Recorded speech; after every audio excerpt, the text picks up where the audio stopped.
नमस्कार.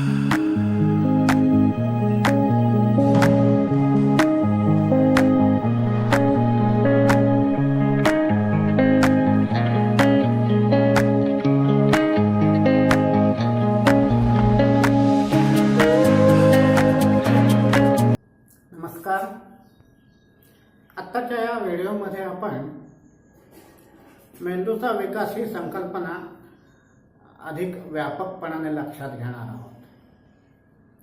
लक्षात ठेवा की मेंदूचा विकास याचा अर्थ असा की मेंदूच्या क्षमतांचा विकास, म्हणजे मेंदूची वेगवेगळी केंद्र कोणती हे आपण आधी पाहिलेलं आहे. आणि ही मेंदूची केंद्र जी आहेत त्यांची क्षमता वाढणं म्हणजे मेंदूचा विकास होणं. आणि मेंदूची वेगवेगळी केंद्र आहेत आपण पाहिली, त्यातली विशेषतः शिक्षणासाठी उपयोगी पडणारी केंद्र हे मेंदूच्या या वरच्या भागामध्ये फोरब्रेन ज्याला आपण म्हणतो किंवा प्रमस्तिष्क म्हणतो त्यामध्ये आहेत. दृष्टीचं केंद्र, बोलण्याचं केंद्र किंवा दिसतंय त्याचा अर्थ लावणं किंवा ऐकतोय त्याचा अर्थ लावणं त्याचं केंद्र वेगळं आहे. त्याच्यानंतर बोलण्याचं केंद्र, आठवण ठेवण्याचं केंद्र, त्याच्यानंतर हातापायाच्या हालचाली कशा करायच्या त्याचा निर्णय घेणारं केंद्र, अशी ही केंद्र वेगवेगळी आहेत.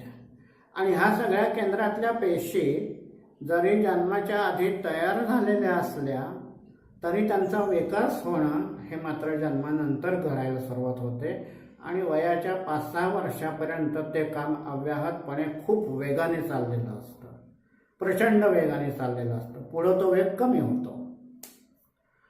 तर हा विकास होतो कसा एखाद्या केंद्रातल्या पेशींचा ते आपण आत्ता नीट समजून घेणार आहोत. आपल्याला काही दुसऱ्या फोटोग्राफ्समधनं लक्षात आलं असेल किंवा लेखांमधनं लक्षात आलं असेल की या सगळ्यामध्ये ज्या पेशी असतात त्यांना चेतापेशी असं म्हणतात. आणि या चेतापेशींचा जो काही एकूण रचनेचा भाग आहे तो तुम्ही जरा लक्षात आणा, डोळ्यापुढे आणा. आणि मग तुमच्या असं लक्षात येईल की या पेशीच्या एका बाजूला असे लहान लहान लहान फाटे असतात आणि एक तंतू त्याचा खूप वाढलेला असतो. आणि तो तंतू पुन्हा दुसऱ्या पेशीच्या या लहान लहान भागांना जोडलेला असतो सगळा. आणि ते जिथं असे जोडलेले असतात त्याच्यामध्ये छोटीशी फट असते, त्याला विदर असं म्हणतात. तर ही जी सगळी रचना आहे ती रचना समजून घ्या, म्हणजे मग विकास होतो म्हणजे काय होतो या पेशीचा ते तुमच्या लक्षात येईल. तर संदेश जो असतो मेंदूच्या एका पेशीकडून दुसऱ्या पेशीकडे, दुसऱ्या पेशीकडून तिसऱ्या पेशीकडे, तो अशा रीतीने वाहत असतो या आत्ता सांगितलेल्या पेशीच्या रचनेमधून. आणि तो इलेक्ट्रॉनिक पद्धतीने, इलेक्ट्रिकल त्याचे सिग्नल्स आणखीन केमिकल अशा पद्धतीने जात असतो. आणि ती जी काही सगळी क्रिया करते ती व्यवस्थितपणे घडली की एक थर असा या सगळ्या अक्षतंतूवर पसरतो. मायलिन म्हणतात त्याला, त्या द्रव्याचा. आणि हे थर जेवढे वाढत जातात तेवढा तो अक्षतंतू जो आहे तो पक्का होत जातो, ॲक्झॉन म्हणतात त्याला तो. आणि तो पक्का होत जातो त्याचा थर सगळा. आणि मेंदूचा तो पेशीचा भागही पक्का होतो. असे ज्यावेळेला संदेश अखंड सतत वाहतात त्यावेळेला ते मेंदूच्या पेशी पुन्हा पुन्हा पुन्हा काम करून हे थर वाढून पक्क्या होतात. त्याला म्हणतात त्या केंद्राच्या पेशींचा विकास. म्हणजे कसं घडतं तर आपण एक उदाहरण म्हणून जे आहे दृष्टीचं केंद्र त्याचं उदाहरण घेऊ. जर एखादी गोष्ट त्या बालकाने पुन्हा पुन्हा पाहिली तर हे अनुभव त्याला पुन्हा पुन्हा येतात. ते संदेश त्याच्या डोळ्यापासून मेंदूपर्यंत पुन्हा पुन्हा जातात. आणि मग ते सगळं पक्क होतं की तो जे पाहतोय मुलगा किंवा ती मुलगी ते काय आहे त्याचा अर्थ त्याने लावणं, त्याचा अर्थ पक्क त्याच्या मेंदूमध्ये बसणं हे पक्क होतं. पण एकदाच जर त्यांनी पाहिली तर ते लक्षात राहत नाही, पुन्हा तात्पुरत्या स्मृतीमध्ये फक्त जातं, पुन्हा नाहीसं होऊ शकतं. पुन्हा पुन्हा 2 वेळेला, 4 वेळेला, 10 वेळेला हे जर दाखवला गेला तर मग ते पक्क होतं. म्हणजे इथं सरावाचा भाग तुमच्या लक्षात येईल.